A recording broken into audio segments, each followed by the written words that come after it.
Please comment where you're watching from. Now please enjoy. Old Rag isn't a casual hike. You know that if you've pulled yourself over those granite knobs in daylight, palms gritty, lungs hot. I knew it too, but pride makes you dumb. 2 weeks earlier my girlfriend said she needed space, which is the polite word people use for leaving. I told Mark a night bivvy near the summit would be romantic anyway, proof I didn't need anyone to make a night special. He raised a brow, then grinned with that easy Blue Ridge softness. "Ain't nothing but a stroll, buddy," he said, like that could bless away bad timing. We parked off Nethers Road as the sky shifted from blue to bruise. The lot had 3 cars, and the smell of leaf litter a little damp from yesterday's storm. We signed the board. One name sat above ours in block letters spaced weird, each character its own island, DAVE. No exit time. I don't know why it wormed under my skin. You read enough boards, and you learn what nervous hands look like. We took the lower switchbacks quick, steep dirt, roots you step like rungs. In soft patches I kept seeing heavy boot prints cutting across the trail, toe heavy like the person drove weight into the front of each step. Not odd by itself, but the angles were wrong, sharp shaves off turns that rejoined higher like someone mapping the fastest line through a maze they built. "Locals fly up this thing," Mark said, easy as ever, carabiner clicking his hip. But the woods were too quiet for the hour. No gossip from ahead, no clink of poles, just our saws and the small sounds people make when they're trying not to think. The scramble starts where the dirt quits and the mountain shows its bones. We met the first wrong sign there. 3 fist-sized stones stacked on a flat with one nudged like an arrow pointing off the blazed line. I've seen helpful cairns out west, but Old Rag isn't guesswork. Blue paint tells you where to put your hands. I moved the top rock back. We stuck to the blazes. A few minutes later, neon flagging tape bright as a traffic cone winked from a low branch at a faint spur. Not park tape. This was clean and new and tied chest high where it would catch your eye. Farther on, someone had wired an old iron jaw trap open and looped its chain twice around a sapling. Rust flaked off like brown snow. The message didn't need words. You don't carry that up here for leave no trace. We talked louder than we needed, pretending the noise was for bears. The granite bled chill into my palms. We topped a slab and I heard it, a single dry step behind us. Rubber on stone. I swung my beam, and a headlamp flashed across our faces, quick as a blink, then clicked off. Somewhere to our left a voice, low and plain, said, "You can take some if you're staying." Mark's joking tone vanished. "Nope," he said, softer mountain flat. "We ain't." We pushed. The boot prints appeared in dust where the rock broke, then vanished where goat paths spidered. Whoever he was, he knew every side route and chose when to show it. We reached a little flat off the main line, a clearing tucked between boulders where a tarp lay pinned by stones. "Shelter," Mark mouthed. I hesitated and then lifted a corner. Underneath, quart bags of jerky and instant rice, cheap cans, a roll of nylon cord pre-tied into loops, wrist-wide, neat, a row of open mouths, plus a cracked milk crate stuffed with maps. Edges singed like someone had held corners in a flame and shaken them out. County maps, not just park. One had a circle around a cluster of roads like a lasso around old addresses. Something chemical sour lived under that tarp, the smell of closed places and old oil. There was a photo too, face down, stuck under the cord roll. I slid it free without thinking. A Polaroid, 3 people on a porch, faces scratched into white static. I put it back where I found it and dropped the tarp carefully, as if neatness would make us invisible. We stepped away. The brush close enough, I could hear the swallow between Mark's words. "Tinin around," he said. No debate. Down, not up. The fire road in the hollow could put real distance behind us and gave us something a man can't fake, width. We moved faster than smart on those rocks, narrating like we were teaching a class. Right foot to the dimple, left hand to the ledge, step down 1, don't look up. Somewhere on a side path he moved when we moved, matching pace, never hurrying, choosing when to drop a stone that sounded placed, never scraped. At a narrow gap, a thin black line crossed at shin height. My pole ticked it, and I stopped. Nylon cord stretched tight, anchored to a dead branch on one side, a root on the other. It would have scissored me. I cut it and pocketed a length without thinking. "Eyes down," I said. Mark hadn't seen it, and did a panicked windmill while I grabbed his pack. Our beams swung wild, carving blind mouths from rock. We passed a trunk with words cut into its skin. Stay, letters shallow and new. 50 yards on, another trunk. Y'all scratched under it like a second voice arguing with the first. Little love bombs. I thought stupidly, The kind you get from someone who says you're special in the morning and checks your location by lunch. Breadcrumb cairns. Boundary tests in orange tape and wire. He stayed with us as the ridge bled into dirt and root, the forest closing in, air warmer and heavy with old leaves. The fire road junction should have eased us. It didn't. Off to the side, propped under a hemlock, sat a metal game cart with flat tires and a mesh deck stained dark so long it had become part of the pattern. A scrap of red and black flannel jammed in a buckle like a bitten tongue. We didn't touch it. We didn't take pictures. We didn't allow it to become a story we told wrong later. We took the fire road at a near run, staying in the middle as if the crown of gravel could keep hands from the edges. Every bend, I expected his light to bloom. Twice I thought I heard numbers in the trees, a whisper counting our steps a breath behind, 27, 28. It could have been my pulse. It could have been him keeping time. The lot was a dim rectangle with our car and two others, maintenance yard dark. I fumbled keys, we slammed doors, and I laid on the horn, a long, manic hold that turned my arm to wire. A grill guard through shadows as the first ranger truck rolled in, another followed. The ranger took the stance of someone who doesn't know if he's meeting a lost hiker or a drunk. I got out with my palms up, and a broken sentence fell out of my mouth. He told me to breathe and start at the sign-in board. We told it all. The single name in shaky blocks, the boot prints shaving the turns, stacked stones and neon tape, the wired trap, the stash under the tarp, the voice offering food we hadn't asked for, the trip line, the game cart, the carved words. I handed over the cut cord. The second ranger was already on the radio. A county deputy slid in behind them while we marked the stash site on the big truck map and again on my phone topo. No eye rolls. No, you boys spooked yourselves. Just the quiet pace of people who have met worse. They made us wait in the truck while they went up the fire road. We watched lights waver and vanish. Minutes went long and thin. Mark rubbed his shin where the cord would have hit and said, "Didn't even see it," like a mantra. They found the camp not far off the drainage, tarp slung low between a boulder and a blowdown. Bait, jerky, rice, fatty scraps sealed, snares coiled from cord and wire. That crate of half-burned maps, circles around neighborhoods I knew from gas stations and mailboxes. A rusted rifle unwrapped like someone airing it out. A Polaroid, faces gone. They didn't let us hike back in. They escorted someone out under light. He kept his head down. I won't guess his age or size. Memory is a liar when the body is loud. Back at the lot, we gave statements again slower. A ranger cleaned the shallow cuts on my knuckles and Mark's shin. The deputy took the cord in a bag and our numbers on a clipboard. "You two made good choices," he said like he meant it. People don't always. On the drive home, I kept the high beams on and didn't talk. I thought about red flags I'd ignored all year because I wanted the story I wanted. The texts that turned into checks, the compliments that curdled into rules. Little signs that didn't fit, stones stacked where no one needed them. Neon tape pointing off a marked life. Love bombs for bait. Trip line at shin height where your eyes are on your next foothold. I went up to quiet the noise. That was the point. February, cuffing season. I got ghosted after 6 weeks of good mornings and grocery lists. No fight. Just the blue dots not typing anymore. New England cure is simple. Put your boots on something older than your feelings. I planned a 4-day out and back on a quiet stretch of the long trail between the Lye Brook Wilderness and the ridges north of Glastonbury. Early shoulder season.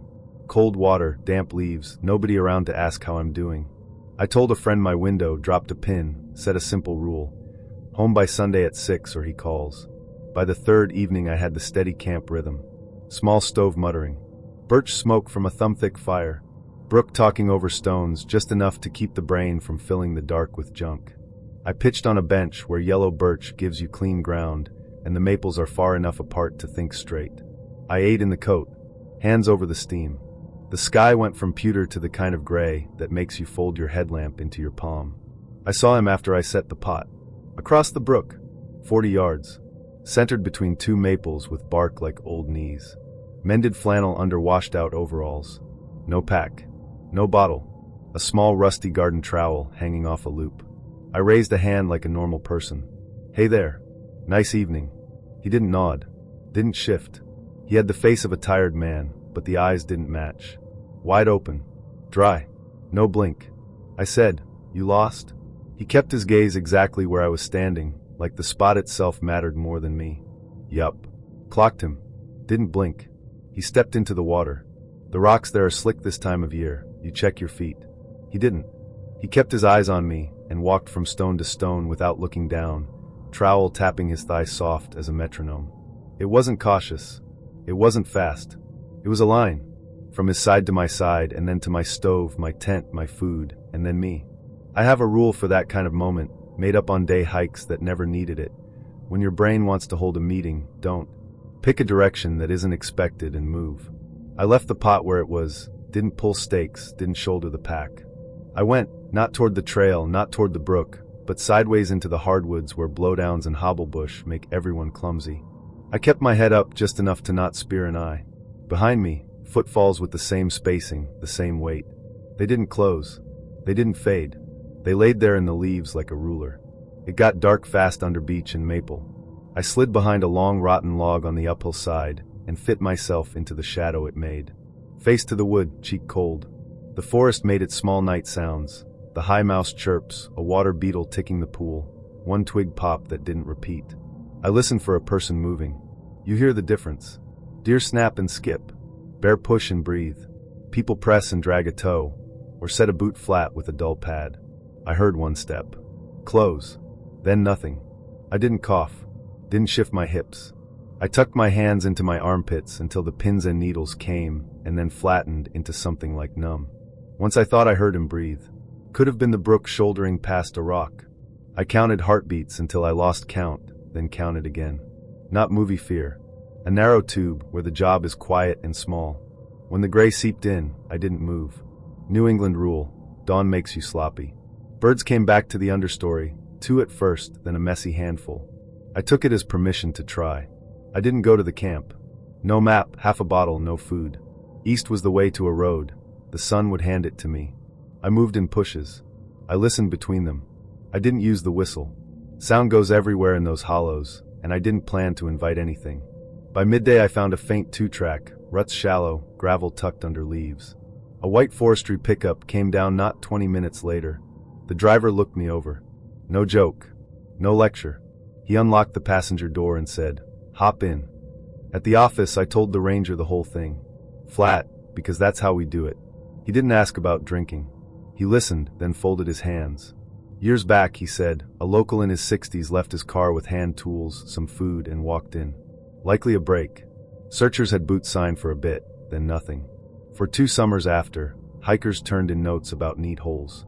For inches across. A hand deep. In lines that weren't quite lines. He's probably part of the ridge now, the ranger said. Doesn't explain your night.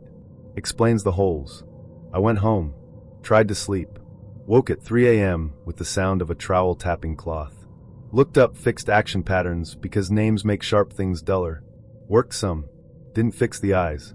They kept showing up, wide and dry. Early spring I called the ranger. I wanted to go back, by the book. He said fine if we did it straight. 4 of us, radios, grid, check-ins, minimal flagging, leave if the melt came up. The day we went in smelled like hemlock and wet stone. We worked slow. Ground first. Story later. We triangulated my old site by the brook bend, a rock shelf, 2 maples with healed-over blaze scars. The camp was a mess. Animals had dragged what I'd left. I picked up what was mine and packed it out.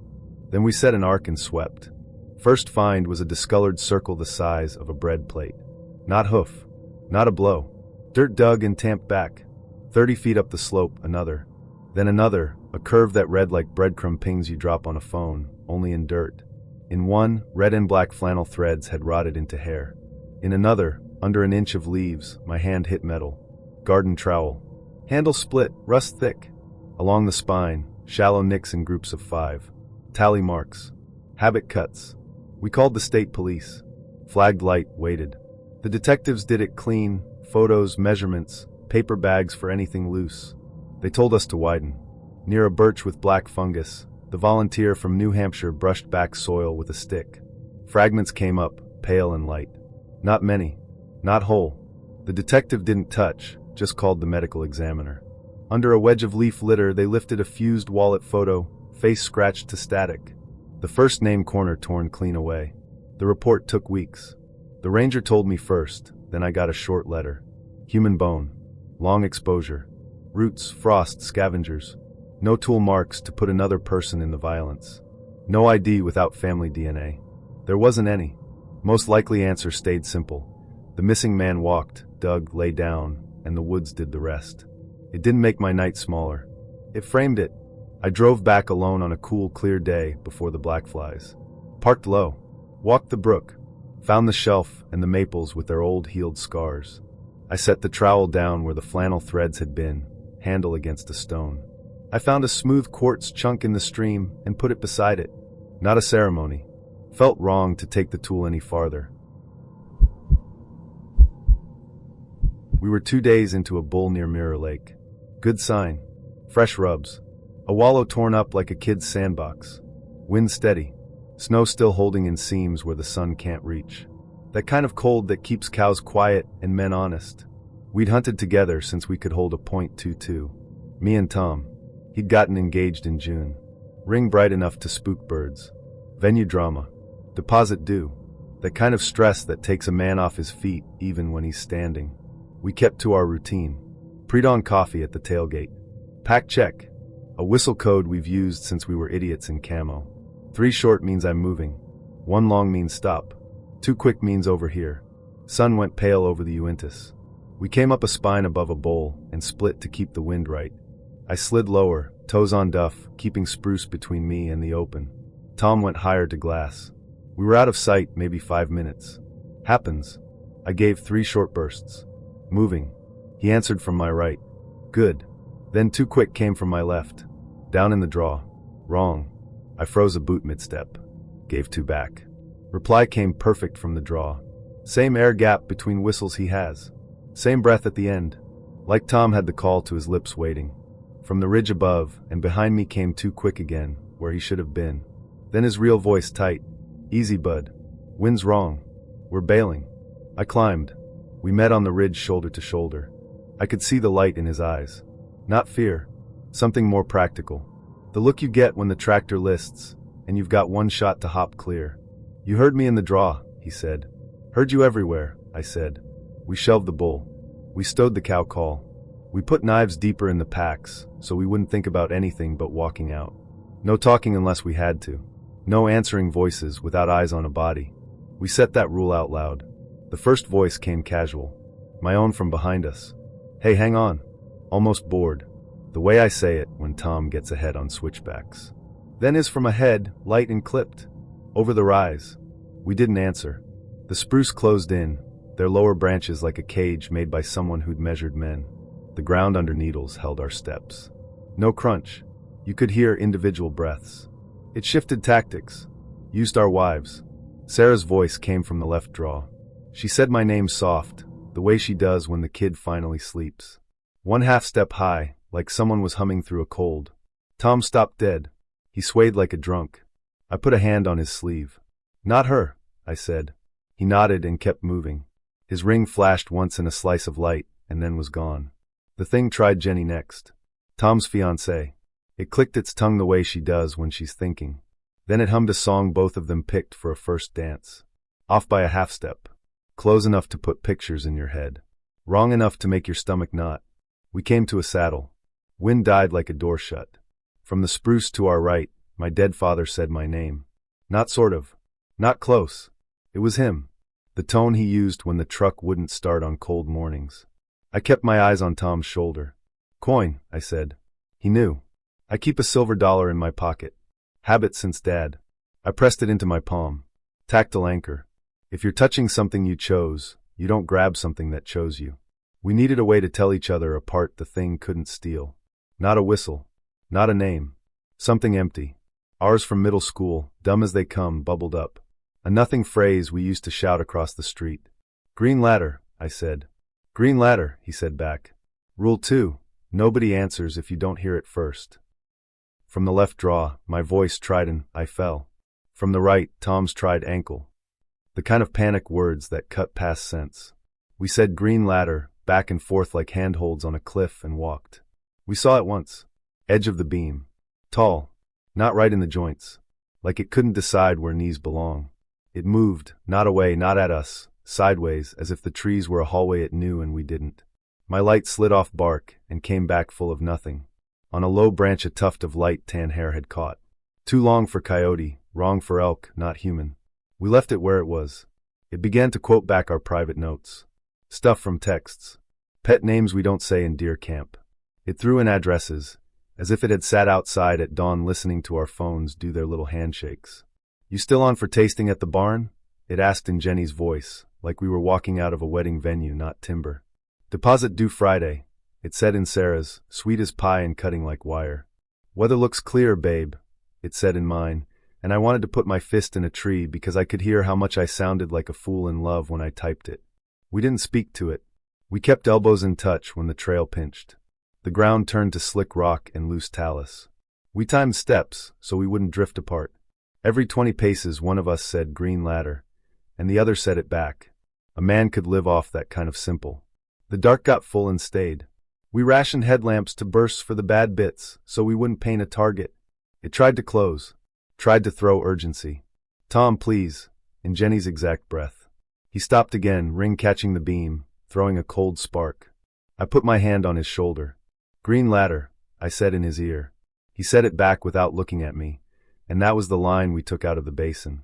We hit a spur road chewed to hell by snowmelt and ATVs. Old granite glowed, just a shade lighter than black. The calls got messy then, like a crowd. It ran out all its masks fast. The dead, the living, kids from the cul-de-sac, the neighbor with the ridiculous laugh, the bull itself, bugling thin and wrong. We ignored it. We put hands on each other's pack straps around blind corners. The coin pressed a circle in my palm. Near a bend where spruce turns to fir, a strip of white fluttered from a branch. Torn veil or a paint strainer or nothing. It looked bridal in the beam. We didn't touch it. A joke lodged in my throat and died. Not the time. We reached the truck at first light. Mirror Lake Road, a pale suggestion under frost. When the Tacoma came into view, the noise cut like a switch. That quiet was almost worse. We threw packs in the bed like we'd never learned to take care of gear. Doors shut. The sound of a door you own is medicine. We didn't say much on the gravel down Tacomas. Ranger Station opened at 8. Man behind the desk had the look of someone who hears more than he repeats. We filed a report. He wrote it down straight. Voices copied. Attempted lure. Unfamiliar hair. Wrong moving figure. He didn't tell us what we had. He didn't tell us what we didn't. After that we skipped a season. Not forever. Just long enough to teach ourselves we could say no. Tom did venue tours with Jenny on Saturdays. Under cafe lights, those rings looked like tiny beacons. I learned to make coffee at 4 a.m. and drink it on the porch watching tree leans go from cut paper black to textured gray. We changed our code. We told friends not to go alone into that basin. We kept green ladder and added a rule. Authenticate before you follow any voice. In the hills or at home. Later, at a reception barn strung with Edison bulbs, I stood with Tom by a door that wouldn't stay latched, and we laughed the way men do when something almost took them and didn't. Jenny walked past with flowers. Her veil brushed a fur swag and caught a pine needle. She clicked her tongue and freed it. That sound raised the hair on my arms. Old V-Flex. Tom saw me notice and lifted a shoulder. Easy, bud, he said. Wind's wrong, I said. He grinned. We're bailing. We stepped out on the porch for air and looked at the tree lean like it was a guest who'd missed the RSVP. The music inside hummed one half-step sharp during the warm-up and then tuned true when the band started for real. We stood there a minute. Counted breaths, counted blessings, counted the miles of spruce between us and whatever likes to borrow names. I was a freshman trying a little too hard to look like I knew things I didn't. A group from my dorm planned a simple hike in Pisgah, Looking Glass Rock on a Saturday, burgers and Brevard afterward. I'd been out there once with an orientation leader and kept that fact polished up like a credential. On the main trail, where the switchbacks start to bite and the laurel crowds your shoulders, I pointed at a faint side path snaking into the understory and said, "Y'all, it's easy, promise. Cuts off a whole hour." Bren raised an eyebrow. David checked the map on his phone. Jonah shrugged. Maya, who I liked in a way that made my voice want to perform, looked at me and said, "If you're sure." That was enough gasoline on my pride to light the match. The first 100 yards felt like a victory.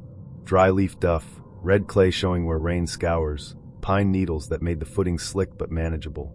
The canopy held the sun in a quiet way I read as safe. I kept up the patter. Ridge will meet us left, drainages run east. We'll pop back on the main in no time. Like trail talk could bend geography. The little path thinned to a guess. We turned sideways to thread rhododendron, our packs snagging on stiff leaves. Sounds from the main trail, voices, a laugh, the clink of someone's trekking pole. Dropped out until it was just our shoes clipping sticks and my breath getting louder than I wanted it to be. We crossed one shallow trickle, then another. I pretended to triangulate like I'd learned it once and didn't forget. "We're good," I said. "Just a bit farther." Maya said nothing. She had her jaw set in a way that told me she was giving me rope I hadn't earned. The brush to our right moved with weight. Not squirrel. Not turkey. The movement hung there, quiet, then a low huff rolled through the trees. We all froze, but panic's a current you only feel after you're already in it. She stepped out with the kind of casual that says this is her room, and we were in it. A big black bear, bigger than the idea of a black bear, shoulders broad, fur matted around her muzzle dark with blood. 2 cubs bobbed behind her like badly balanced shadows. A white-tailed deer lay near them, ribs pried open, flies tracing tight loops. The air turned hard, iron sour and warm, like a handful of pennies in wet stone. I said, "Back away slow." But saying a thing right doesn't glue people to it. Bren bolted. David followed. Jonah made a sound like an apology and went. Maya took 2 steps back in the right way, then her heel caught a root and she flinched, and that was all it took for my own legs to decide without me. I turned with them, and my foot threaded a hidden vine. I went down hard. My ankle rolled so sharp it flashed white behind my eyes. I tried to stand, and the leg failed like it wasn't mine. The sow did not bluff charge or rear. She did the simple math of a mother with food. The runners were leaving. The noise was moving away. The problem still on the ground was me. She put a foreleg on my back like someone setting a loaded pack, the weight spreading, each claw a pin pressing through my jacket to skin. Her breath hit my ear hot and metallic, heavy with stomach and meat. The jacket took the smell like cloth takes smoke. I know because I still pull that scent out of the fibers sometimes when the closet is cold. I rolled to my stomach and locked my hands behind my head. I counted because counting is something you can do when you can't move. 1 to 30, 30 to 60, 100, 200. Her weight lifted. I heard a grunt farther off and the small pads of the cubs moving. I did not get up. Not yet. You don't stand into a bad idea just because the pressure's gone. I waited until the forest put its noises back. 1 bird, then 2, then a frog under the leaves near the trickle. Crawling felt like something a kid would make you do as a dare until you have to do it for real. Leaf mold scraped my knuckles. Grit got in my teeth. The ankle throbbed in a regular pulse that found my jaw. Twice I stopped because I thought I heard her come back, but it was just a branch settling. When I finally saw the brown of the main trail through Laurel, I pushed to one knee and hopped the last few yards, then sat with my head down until my hands stopped shaking. They came back. I heard my name first, then feet, then all 4 of them at once, relief and anger and embarrassment and the tight way friends talk when they don't know which part to say. They moved me to a log. We didn't speak about whose idea the shortcut was. They carried my pack. I leaned on Jonah and David, and we pinballed the switchbacks down. At the lot, the air smelled like sun-warmed pine straw and asphalt. In urgent care, an x-ray showed no break. The ankle got a boot and a wrap. The nurse said, "Lucky." I nodded. "Yes, sir," because it's easier to agree when luck sits down with you. I edited the story. I said the bear popped out, and we spooked, and I twisted my ankle. I left out the foreleg. I left out the breath. I left out how small my world got between my jacket and the ground. Shame does that. It makes the worst part feel like a boast if you say it out loud. After, I dodged invites. The jacket held the iron smell, no matter how I washed it. A line of tiny bruises bloomed along my back like 4 dotted parentheses, each pinprick pulsing with my heartbeat the first night. Maya slid cool without being cruel. Dates fizzled. When someone asked about hiking, I changed the subject. Silence felt like control until it started corroding anything I wanted to build. I went to a campus talk on black bears just to sit in the back and let facts soak the fear. The biologist was calm, not folksy, not dramatic. She said sows teach cubs to feed at carcasses. She said they test with a foreleg to see if a threat is still a problem.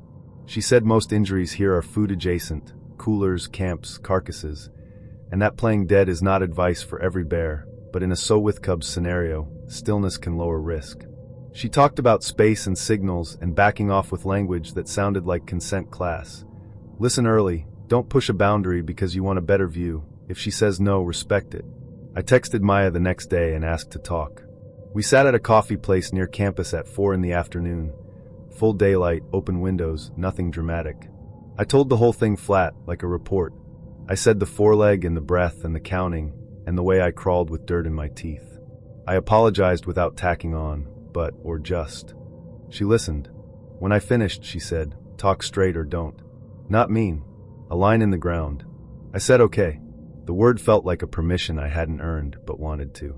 A month later, when I could walk on the boot without wobbling, we went back, daylight, main trail only, spray on the belt, and a simple plan shared with 2 other friends who had our location. We didn't hunt for the scene. We didn't need souvenirs. Near a bend, a tuft of coarse black hair was caught on bark at knee height, and a small shard of pale bone lay in the leaves like the inside of a seashell. We didn't touch either. We stepped back onto the trail and kept going until the view opened and the rock face shone like glass. On the way down I said, no more shortcuts. Maya said, good. And that word felt better than bravado. We picked Woods Canyon Lake on a weekday because crowds thin after school starts and the rim quiets down. Easy choice when you don't want to plan. Short trail around the coves. Trout that'll bite if you're patient. Camp's flat enough you don't get creative with rocks under your hip. We grew up on the desert side of the Salt, me and my cousin Luis. Rim rode dust in our teeth since we were teenagers. He was fresh off a messy Tinder run, 3 weeks of you free, and double-booked coffees that turned into ghosting mid-sip. He said he needed quiet. I said we'd fish until the light ran out and sleep early. We slid off 260, crawled Forest Road 300 slow, white powder pluming behind the Tacoma like a curtain. Found a spot tucked in pines with a strip of water visible through the trunks. Set the tent. Stove on a flat rock. Lines in by late afternoon. The lake held that hard blue you get when the sun's thinking about the edge. We didn't say much. Small rainbows nibbled enough to keep our hands busy and our mouths shut. When the sun dropped behind the black line of the Mogollon, we switched to camp habits without saying it. Water on for noodles. 1 can of stew. Fire kept small so smoke didn't search our faces. I remember thinking we'd hit the timing just right. Coals deep enough to talk beside, not so bright they made the trees look like a crowd watching. I saw the deer first. Across the cove, standing on mud where the skin of water thins over rock. It faced us and tilted an ear like it wanted our voices to line up. I've watched a lot of deer out here. This one read wrong for a reason I could name. The legs were too long for the size of the chest.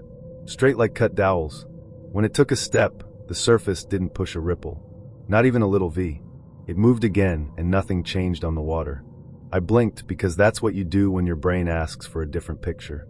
When my eyes settled, it wasn't a deer anymore. Something upright occupied the same place. No stride between. No splashes. Just a switch, like someone swapped a slide while we looked down. Lid, I said like the pot mattered. Grab the spoon. Luis didn't look at me. He nodded and kept his eyes on the far side. He saw it too. We didn't stare. We kept the talk on small camp tasks. Every time I looked back, the shape wasn't where it had been. Near a silvered stump we called a chair, then behind a downed log with its bark peeled in long strips, then closer to our side of the cove without covering the ground you'd expect to get there. The world on our shore stayed honest. Wind in ponderosa needles, a wet pop from a smothered coal, the tiny hiss of our pot. The smell rolled across after. Iron on stone with a wash of creosote, like monsoon on the highway plus pennies sucked too long. I walked to the edge without swinging my headlamp around, trying not to invite anything. In the damp sand I found prints. Hooves at first, clean 2 toes sunk neat, then a few feet later long flat toes splayed wide like somebody had told their feet to be hands. The line ended at bare rock. No smear. No grit kicked where it should have left. The sentence cut in half and taped to a different sentence. Primo, Luis said quiet the way you talk in church. We bounce. Ain't worth the weird. We didn't say skinwalker. That word carries more than a camp story, and we're not those guys. But both of us put the thought on the table between us without speaking.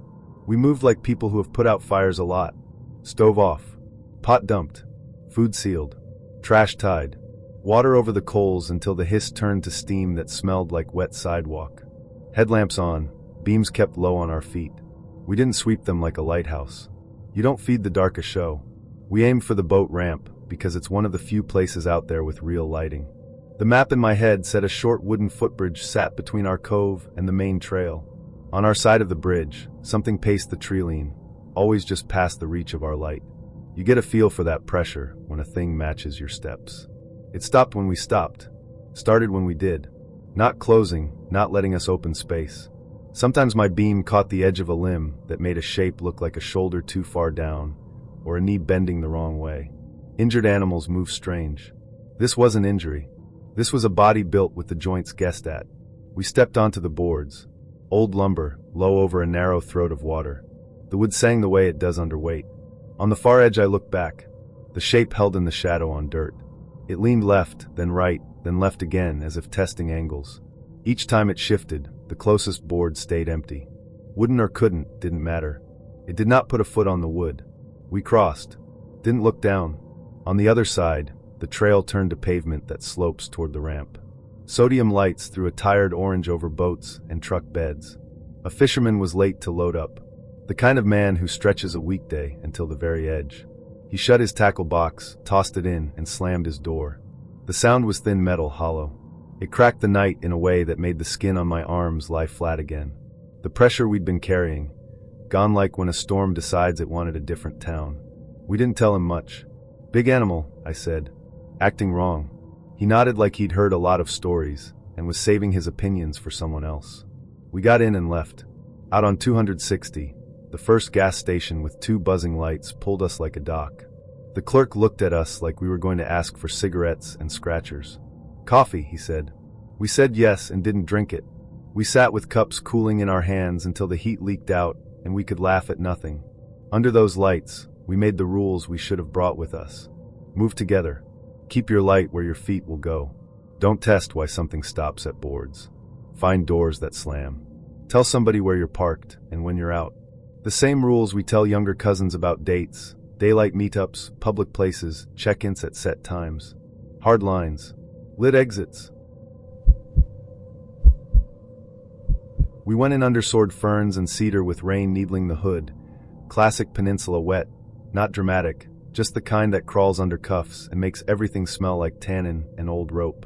Sam tore a strip of orange tape with his teeth at the first 3-way and tied it low. I logged a coordinate and time on my phone and a paper card because batteries die when the coast decides they should. We'd said it out loud at the trailhead. No hero lines, no shortcut that looks good. We'd both had long weeks. Sam's rebound situation had turned into a Subaru backseat story he didn't want, and I just needed to not hear espresso machines for a minute.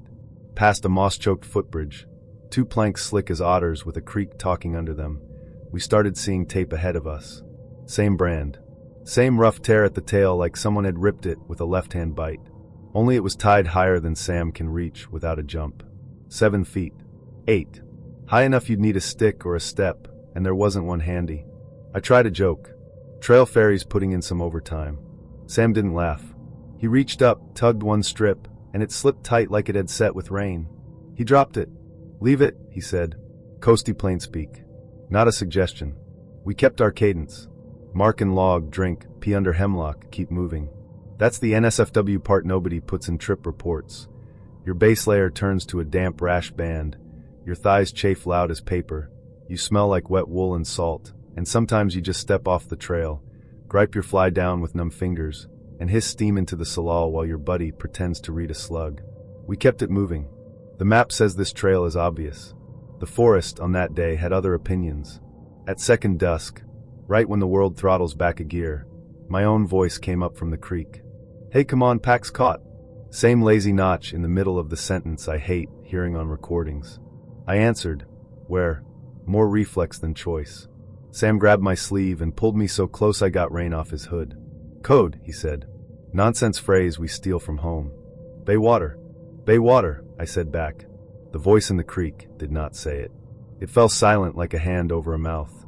Then came a slow whistle from the dark that sounded exactly like the Monday noon siren they test in town. Not musical. Not bird. That long municipal wail they run because tsunamis don't RSVP.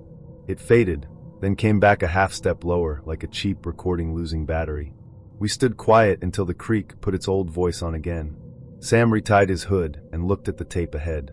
Another strip higher. This one with a knot none of us use, 2 wraps, and a mean little twist you can't undo with gloves. We walked past it. The forest out there stacks things in layers. Nurse logs with entire gardens on their backs. Fungi like angel wings, like clams, like tongues. Cedar roots plucking stones up into nets. We have our own layers, 2 dumb jokes, old lines, the way you make room for a friend's bad day. We didn't fill the dark with talk. We just let the rain do its work on our hoods while our feet did theirs. We hit a patch where the ground goes to pulp, and you walk on punchin', short cedar skids laid like low bridges to keep you out of the soup. I put a boot on the first plank, and it sang that tired wood note. Sam stepped up behind me. In the trees to our left, something paced us, exactly our speed, exactly our stop. Sometimes the beam caught the suggestion of a shoulder too far down, or a knee bent wrong. Injuries make animals move wrong. This wasn't injury. This was joints guessed at by someone who didn't grow any. We tried the code again.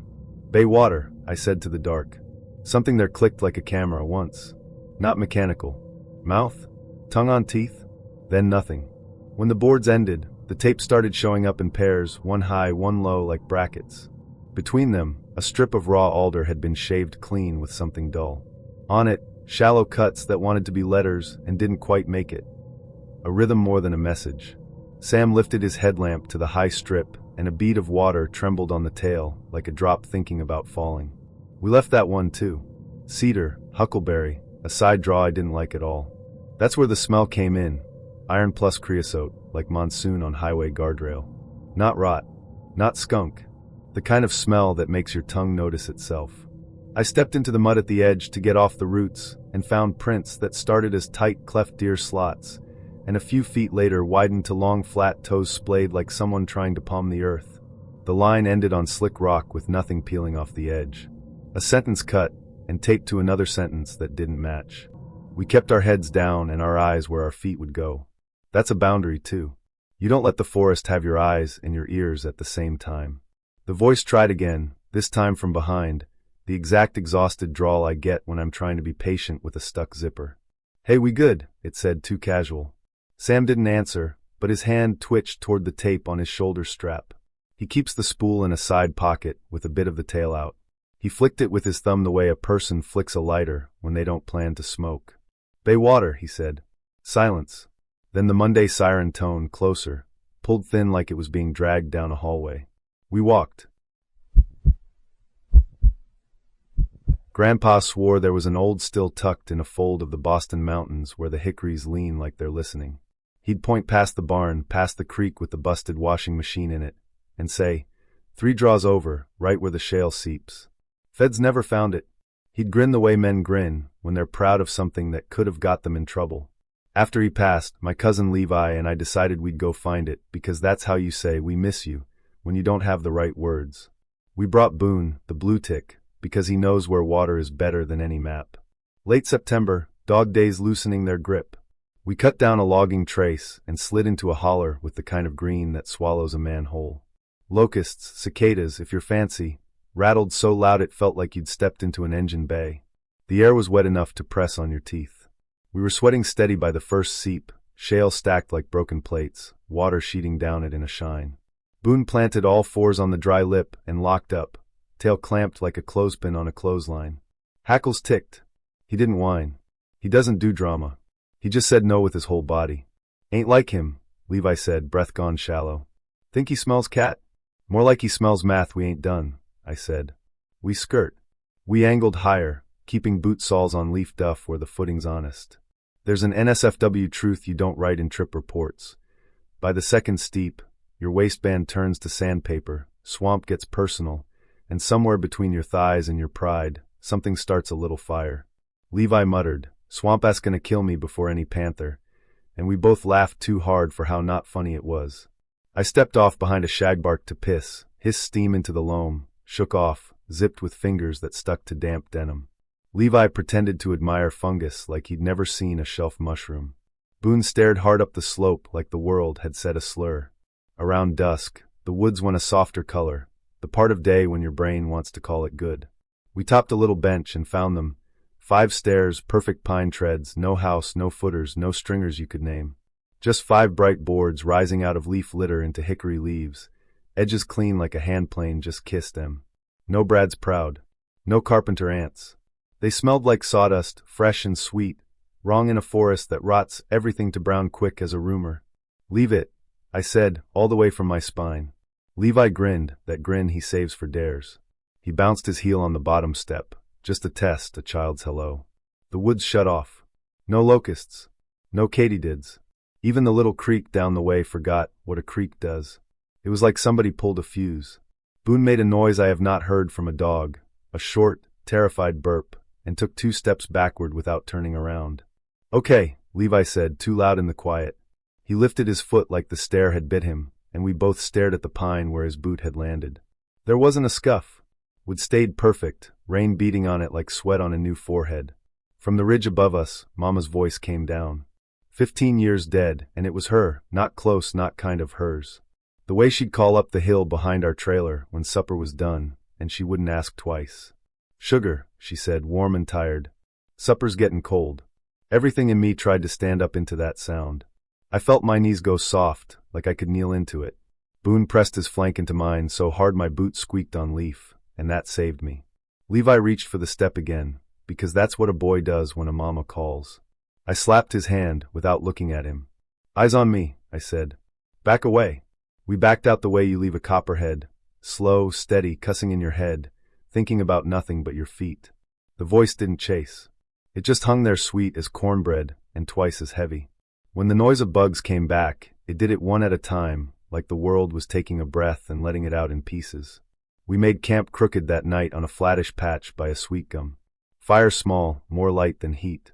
Boone laid facing the way we'd come, lip lifted over back teeth, so you could see he meant his opinion. We didn't eat much. One came between us. Levi tried a joke about ghost stairs being a better workout than Peloton. It died on the ground between our boots. He pulled off his shirt and wrung it. Water ran out like a squeezed mop. I found a seed tick on my inner thigh and flicked it into the fire, then swiped myself with a wet bandana because chafe will start a fight a ghost couldn't finish. That's your other NSFW. The woods will rub you raw in ways that make you walk funny and lie about why. Sleep came in pieces. Somewhere around midnight, I heard the soft tick of a nail on wood and smelled fresh pine, like a 2x4 just cut. Boone's claws, I told myself. He was on dirt. I kept my eyes closed and counted heartbeats to keep from listening for Mama. First light put the trees in pencil, then ink. We did the smart thing we didn't want to do. We hiked out and went to get Uncle Roy because he's the kind of man who knows when to talk and when to spit and walk away. He showed up with coffee in a mason jar, and a .30-30 he said was for coyotes, not ghosts. He didn't laugh when we said stairs. He just nodded once and took the lead like he'd been invited to a funeral. Back on the bench, there were no stairs. You could say we missed the spot, but the hickory with the lightning scar was right there, and the tangle of grapevine I'd cursed was right there, and the rock shaped like a piano top was right there. No pine. Just a patch of bare dirt big as a throw rug, dark like it had been turned and tamped. Bootprints circled it, deep toe, light heel, the way a man walks when he's curious and doesn't want to admit it. No prints in the circle itself. Boone kept the same distance from it at all angles like there was glass we couldn't see. Uncle Roy squatted and dragged a finger around the edge of the bare patch. He sniffed, which looked dumb until I smelled it too, clean, like the inside of a lumberyard truck. He stood, took a long pull of his coffee, and spit into the leaves. Leave it, he said, same way I'd said it without thinking. Some things ain't for us. Levi said, because boys say dumb things when they're scared. What if we just, poke it with a stick? Roy looked at him the way you look at a dog about to eat a bee. If your mama called you from a graveyard, you gonna go sit down and finish your plate? He nudged Boone's shoulder with his knee. Dog's smarter than both of y'all. We walked out quiet. At the truck, I pulled off my boots and poured out a river of grit. My socks smelled like defeated man. Levi stripped his shirt again and cursed at the stripe of rash under his belly like it was a personal betrayal. We laughed then too loud, because bodies are dumb and laughing is a small door you can shut. Back home I found pine dust in the cuff of my jeans. Not sawdust from our place. Bright and sweet. I shook it into the trash and felt silly, like I'd kept a souvenir you ought not have. That night, as I was brushing my teeth, the phone lit up with a voicemail from a number labeled Mom. I haven't changed because I like looking at it. It was blank. 2 seconds of hum and breath. I deleted it and sat on the tub edge until my knees hurt. We planned it as an easy out and back to an old fire tower. Park, jog the flats, tag the stairs, eat a crushed bar, back at the car by dark. Shoulder season. Mud stiff on top, soup underneath. Balsam and spruce tight as a bad handshake. The kind of day you wear a trash bag under the pack belt and pretend it helps. Halfway up a ridge we hadn't named, we hit a brand new DEC sign on a cedar stake, rear out ahead. Paint still tacky. Letters too clean. The kerning was off in a way I couldn't stop seeing. The R crowded the E, the D sat shy. Fresh nails, heads unscuffed. It pointed left, off the worn tread, into the kind of balsam that makes you feel like the woods are knitting shut behind you. Sure, Kyle said. Dry. He always sounds like he's reviewing coffee. We followed the blazes anyway, because that's what you do when someone with a stencil tells you where to go. They were bright enough to flash when your beam hit them. Fresh drips run down the bark.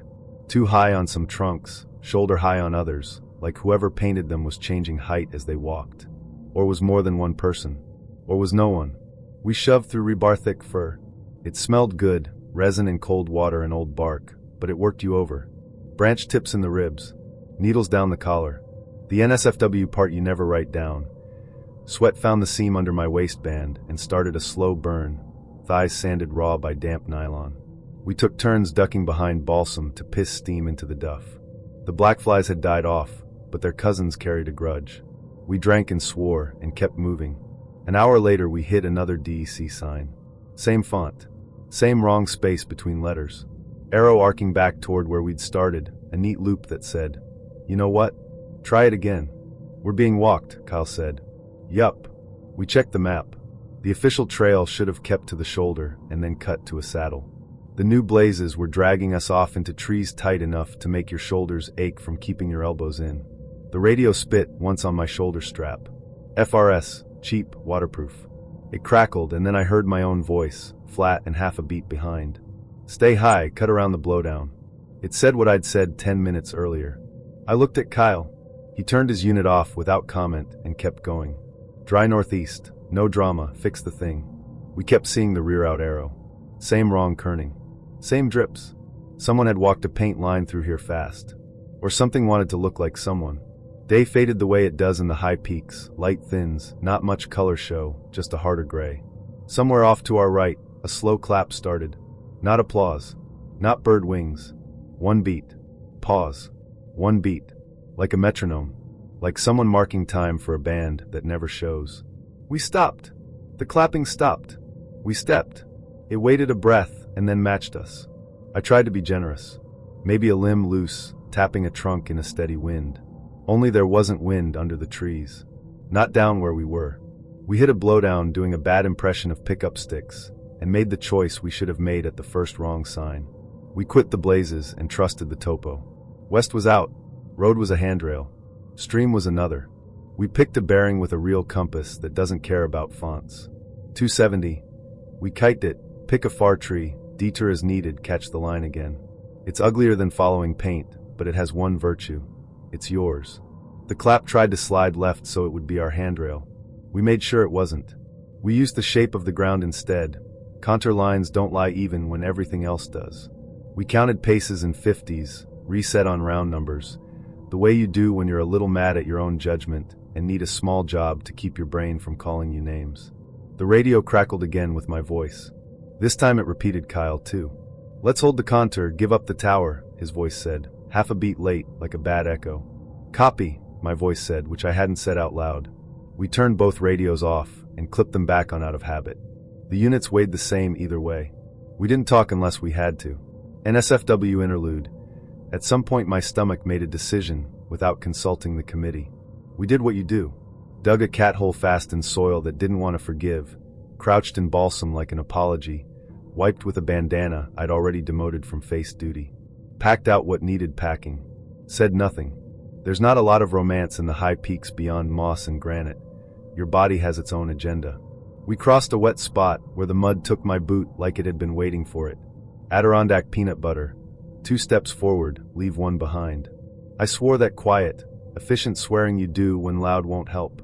Kyle pulled me out with the kind of steady tug that says, I will make fun of you later, but right now we're a team. The clap ticked from the trees and then fell silent again, as if it had enjoyed the show and needed a smoke. The first honest sign we found was an old axe blaze on a beach, the scar grown over into a cat's eye. No fresh paint, just that healed scoop pale under moss. We hit 3 in a line and let our pace lengthen, because that's what a real trail does to you. We came to a grade with cribbing half fallen and a length of rusted wire running the side, the old phone line they used to run to towers. We followed it like a story you remember halfway through. The last pitch to the tower went under our boots like it had been there all along. The cab sat against a sky the color of unbothered steel. Wind came back. Not much, enough to move your hair and rinse the balsam out of your nose. We climbed because that's what you do when a thing with stairs invites you. The cab door was open a hand's width. The logbook sat in a biscuit tin with a pencil that had bitten dents along its side. We signed our names, date, time, weather. 2 idiots, light rain, got walked for a while. We flipped back a few pages. We flipped forward out of habit. The last entry was dated tomorrow. Same neat hand as the rear out signs. Rear out complete. We didn't linger. No summit selfies. No big speech. Dry northeast. Hole in the peanut butter jar lid. Tires aired up out. We down climbed, took the old trail with the old scars, and hit the lot just as our headlamps wanted batteries. The car was there, which felt like a win I didn't deserve. In the dark, with the dome light on, we checked the radios. Both still off. Both showed a few seconds of transmit time log that we hadn't made. We shrugged like that solved anything. We ate bars that tasted like vitamins and dust. I pulled off my socks, and the steam that came off them could have curled wallpaper. My shins were written in balsam. Kyle's pack strap had rubbed a bald line on his neck the size of my thumb. We laughed once, not because it was funny but because we were done. On the way out we passed a fresh DEC kiosk at a pull-off we hadn't used. Brand new plywood. Clean map. In the corner, a sheet of paper pinned under a thumbtack. Temporary reroute in the same wrong spacing. The phone number at the bottom had an extra digit. We didn't call it. Night survey for ghosts, the plant kind. Fakahatchee at dusk feels like a long warm exhale. Air thick as syrup, frog choir tuned to too loud. Boards pinging under our boots on an old tram the loggers left behind. We were out to tag ghost orchids we'd mapped in daylight. Just check bloom counts and humidity, no heroics. I flagged my turns with thin blue ribbon. Jorge chalked tree numbers on buttressed trunks, the digits fat and quick. We keep it boring on purpose. Boring gets you home. We said the rules soft at the truck. Stay on the wood. Don't chase I shine. Don't step off. The swamp pretends it's flat. It's not. There's depth out here with teeth in it. A mile in, the tram narrowed to a run of wet boards a few inches above black water. Both banks were a shag of dwarf cypress, knees poking through like a field of old fingers. Pig frogs hammered the bass line. Tree crickets did the hi-hat. Every now and then a big bull gator bellowed from some slack hole, and you felt it in your ribs before you heard it in your ear. My headlamp cut a tunnel. The world outside the tunnel kept its opinions to itself. Somewhere past a turn where a raccoon had washed the same leaf to death, the smell came. Not smoke. Not rot. Metallic, like pennies sucked too long and heat baked off wet rebar. We were nowhere near sawgrass burns. Wind was nothing. The scent rolled over us like we'd walked under an invisible bridge. Smell that? I said. Jorge went quiet in the way men do when they want to pretend they didn't. Something paced the line of dwarf cypress to our right, just inside the palmetto. You feel it first, pressure that matches your steps. Boards ping, water slaps, there's a second cadence that isn't yours. I swung my light low. I shine slid under palmetto fans and paused. Too high for hog, too low for panther. The height was wrong in a way I couldn't convert into a name. The beam touched trunks and came back with nothing opinionated. Whatever it was would not put a foot on the boards. We kept our rhythm. I flagged the next turn. Jorge chalked 27 on a cypress buttress. 2 turns later we hit another 27 already there. Same hand, same fat line. Only the chalk was clean and dry like it had been there all day. You double number? I asked. Nope. Chalk squeaked. He wrote 28 under it on reflex. The smell thickened with the kind of insistence that makes your tongue think it's bleeding. I swallowed and got pennies. NSFW truth from swamp work no brochure mentions. Your waders hold sweat like a grudge. The bite of your harness finds a seam you didn't know your body had, and eventually some part of you gives up on dignity. We took a break on a small deck, turned our backs to each other, and dealt with what needed dealing. The hiss of relief into black water, a fast Clorox wipe for chafe that made me say a Sunday word, a wet rag to the face to feel human. Mosquitoes took the intermission as an RSVP. My bug shirt smelled like old vinegar. Jorge shook a no-see-um cloud out of his hood like he was emptying a pillowcase. We started again, and the eyeshine moved with us. Not hunting, not fleeing, just walking, matching our speed exactly. The boards pinged. On dirt, you'd hear leaves. Here, you heard water nudge cypress knees like someone drumming slow fingers along a picket fence. "Don't step off," Jorge said, the way he says breathe during free dives. "Don't step off," I said back because saying it out loud makes your feet listen. My phone pinged. I'd set our cheap trail cam at the start of the tram to catch poachers who like to show up at midnight with spotlights. Service is spotty, but it pushes when it can. I thumbed the notification. Photo. The app spun a second and resolved to a shot I didn't want. Me, asleep in waders on the planks, head tilted against a cypress, mouth open enough to shame me. Headlamp off. Hands slack. The timestamp read 10 minutes from now. I showed Jorge. He studied it like a jar specimen. "Nah," he said softly. "The Glades has its own cadence. Don't step off. You think we're about to nap on boards?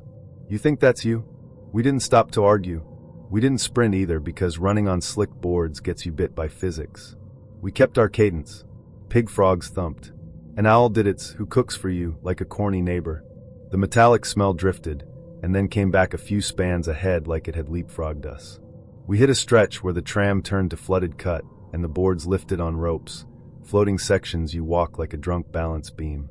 My lamp found a water spider big as a hand drifting sideways, and behind it, in the platform's shadow, a face-shaped knot face for a heartbeat. An arrangement of whiteness that wasn't anything, wasn't nothing, slid and was gone. The eyeshine reappeared left, then right, never where stepping would land on wood. Another ping. Another photo. Same pose. Me asleep. Timestamp now 5 minutes out. The caption the app stamps with guessed weather had a number wrong. We were soaked to the bone, and it read RH, 22%, which is a joke in a world made of soup. "You carried extra tape?" Jorge asked. "Yeah. Flag every board seam you can touch without falling in." We flagged orange tabs at ankle height, every third plank. It felt silly and necessary, like throwing breadcrumbs in a place that eats bread. On a cypress knee just out of reach, something had tied a ribbon higher than I can reach, same brand, same torn tail. I didn't think about how. I didn't like the part of my brain that wanted to. We reached AT, where the tram meets a straight shot to the road. A gator popped, air release you feel more than here, and slid under like a log thinking mean thoughts. We stayed on wood. Under our lamps the water pooled black and still. Little eddies waited in corners like small mouths. I kept seeing the photo in my head, my slack face against a tree. It's funny what you fixate on. Not the idea of being copied or stopped, but the embarrassment of sleeping with your jaw loose. "You snore?" Jorge asked deadpan, and I laughed too loud. The laugh made the night lean in, and I didn't like that either. At the truck, the world resumed its old gravity. Sodium lights at the lot bleached everything to hospital. We loaded wet gear the way you load gear when you're done being proud, messy and fast. My phone pinged one last time. Same shot. Same me slumped on boards. This one cropped wider. You could see the shallow water pooled under the planks where the tram dips. I looked for a reflection, because that's what eyes do. There wasn't one. The me in the frame made no mark on the water. I put the phone face down on the dash and watched my hands not shake. Jorge stared ahead through the windshield like there was still something to count. Eventually he said, "We go back noon. Bring a guy from the park. You show him, or you don't. But we go in sun." Yeah. We didn't talk on the drive out past mahogany hammocks and grassy glooms with their ghosts of cat tails. On the highway, the tires sang a note I hadn't realized I missed. My waders, wrenched off the second we hit real ground, had tattooed my legs with damp lines and grit. My socks could have stood on their own. I was mapping a little wild cave off a Ponderosa saddle. Nothing fancy. No tourist stairs, no gate. Just a black mouth in limestone where cows bed in heat and deer slip through at dusk. I had 2 glow sticks, a cheap FRS, a pocket notebook, a ball of mason line for breadcrumbs, and chalk for arrows. I paced count like a metronome. That's the job. Count, note, move. Keep it boring. Boring gets you home. The saddle sits above a meadow that whitens early. Ponderosa bark smells like butterscotch when the sun's on it, like a hardware aisle when it isn't. I parked the side-by a snag and said the rules out loud because saying them makes them stick. Don't push past your last good turn. Mark every junction twice. Radio stays on low. String never leaves your hand. NSFW truth of fieldwork. I took a leak on the shady side of a stump because once you get in a crawl with a harness riding your hip bones and a belt digging a groove in your gut, you'll wish you had. Wiped my nose on my sleeve because gloves were on, and my nose has its own ideas. That kind of day. The first chamber wasn't much. Dust, porcupine pellets, a few old bat smears where someone wintered years ago. I tied the mason line to a limestone nub, cracked one glow stick, hung it, and started my count. Left hand on wall, right hand chalk. Arrow, arrow, arrow. Pace 50, write it down. The radio popped once with that hollow soda-can sound. I told myself it was temperature shift. Rock steals heat. Electronics sulk. About 70 paces and you have a choice. Crawl low under a lip or take a shoulder-width slot with a squeeze. I chalked both, arrowed the way I picked, slot, and flagged the lip with a double slash and a note. Low crawl later. I like later. Later is when you aren't by yourself. The radio popped again. Then my father's voice came through clear as a kitchen. You headed home for roast? He's been dead 6 years. I didn't answer. I thumbed the power and killed the unit. Set it in the pack like it was any bad tool that needs a minute to think about its choices. I kept counting. Arrow, arrow. That tone he used, casual, warm, cut a new shape in my head, and I put chalk on the rock to fill it. Hands work when brains don't. I made 2 more bends and a short belly that'll grind your zipper into your skin and bite your waist if you've got any spare there. Harness got ideas about chafe. I said a word my mother would swat me for and adjusted things with zero ceremony. NSFW, sure. Limestone doesn't care what you call it. It'll take skin either way. When I hit what I decided was my turnaround, air thin, floor sloping, my last glow stick still safe in my cargo pocket, I drew a big outbound arrow and wrote out next to it because tired eyes lie. I tapped my coin on my helmet brim 3 times. Tap, tap, tap. It's a silver dollar I keep for luck and for noise I control. You make your own markers where you can. I turned to go. Every arrow pointed in. The strokes were mine. Same chalk. Same short little hitch at the tail. But every arrow blade faced the way I'd just come from. Into the dark. Not out. I stood there long enough that my eyes invented snow. I walked back to the last junction to check if I'd made a dumb loop. The arrows there pointed in too. Behind those, more pointing in. All the way back to the first hung glow stick. Only the glow stick wasn't my glow stick. Mine was cracked and running. This one was still sealed. Same brand. Same color. Hanging off cord I hadn't cut, tied with a knot I don't use. My mason line runs smooth off the ball, with a little hitch, knot I can undo with gloves. The line on that glow had 3 knots, long, short, long, like someone was tapping a tune I didn't like. I pulled the second glow from my pocket. It was still there. Sealed. I didn't crack it. I didn't need 2 lies. The air was the same temperature, but my tongue picked up metal like I'd licked a fence. I put my hand near the floor, and the grit said there'd been recent drag. Not animal, no hair, no skip marks. Boot. Heel light, toe heavy like someone leaned forward hard. I turned off my headlamp and stood with my hand out until I felt a thread of air on the back of my fingers. There. Faint, the way a window leaks in January. I don't trust chalk that moves. I trust moving air. I left the arrows. I pulled the mason line up into my fist until it came tight at the nub by the mouth. Then I followed the breeze like a man taking a horse to water. Left hand on wall, right hand out to feel it shift. The line slid over rock and through my palm. Twice I felt knots I hadn't tied hit my skin, and I let them go for what they were. News I didn't need right then. The radio clicked on inside the pack all by itself. My father again, same tone he used when chores were done. Don't be a stranger. I didn't say, you too, like some part of me wanted. I didn't say anything. Tap, tap, tap on the helmet brim. Walk. The breeze kissed my knuckles on the right for 3 steps, then quit. I moved until it came back, this time low. I crouched and found the draft spilling under a lip, a place a thin man could slide and a thick one would cuss.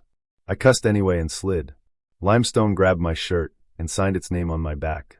I found air again, stronger now. I went that way. My coin ticked the brim.